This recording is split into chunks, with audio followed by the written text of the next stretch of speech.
Giko ne riwruok mar jotije mag paw ndeke ochungo ng'anyo margi tok ng'anyo kuom seche maheo 24 magi timore tok ng'anyo makama rocho chenro mag jowuoth. Simfros Okinda nigi ler. Seche mayo 24 mae mane chal mar paw ndeke maduong' e pachoka JKIA motelo ne ng'anyo mar jotije lap ndeke no ochungi. Jowuoth manochano wuodhegi e kind odiechieng' manyoro kod kawuono ong'eng nono tok riwruok mar jotich mag paw ndeke mano Kenya Aviation Workers Union jako ng'anyo margi ayanga odiechieng' manyoro. Kuom jowuoth oyudo kitumbwa bang'o mar kosa, jomoko piny obago kendo mako yula e ndiri mag paw ndeke ni, ka jomoko to simbegi okling' gitemo manyo yore machielo ma ginyalo chopo godo wuodhegi ka giywak ni ten paw ndeke no ok osebedo ka chiwo negi ote kotenore koda chal mar wuodhegi. Tumekuja hapa Jomo Kenyatta International Airport ku travel kwenda Dubai. So tulikuwa tunafaa ku take off at 2:10. So that means checking ilikuwa inafaa kuwa like 2 hours earlier.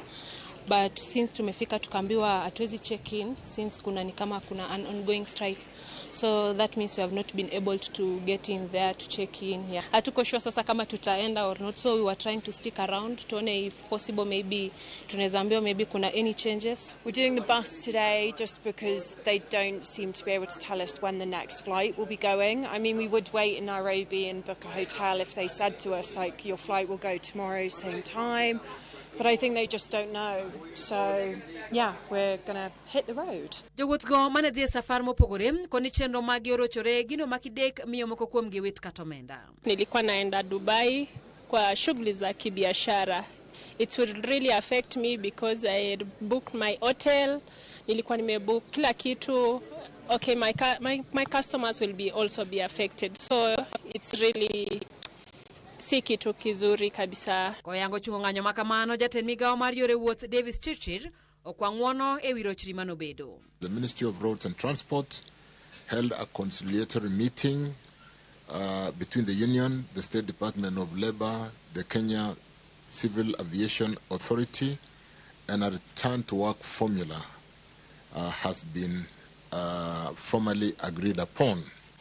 The Ministry wishes to inform all travelers and air operators that it has been agreed that the airport operations be resumed to normalcy immediately.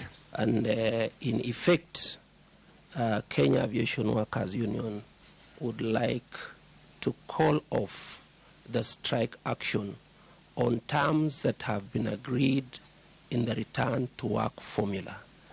We are satisfied with the guidance and the intervention of the government in this matter. Tenda lap ndeke no koro dhi nyime kod lao sa kaluwore ni jowuoth mathoth pod okwamo e alabno. Simfros Okinda, Ramogi TV.